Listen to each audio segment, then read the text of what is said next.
बेचारी समझ गई।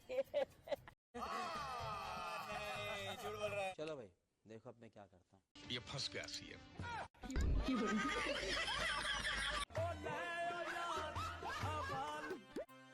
ये फंस गया सीएम।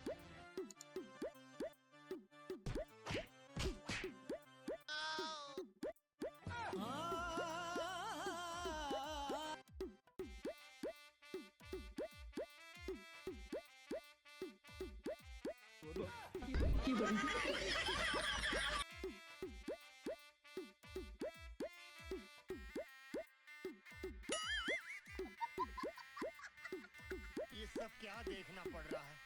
अच्छा है मैं अंधा हूँ।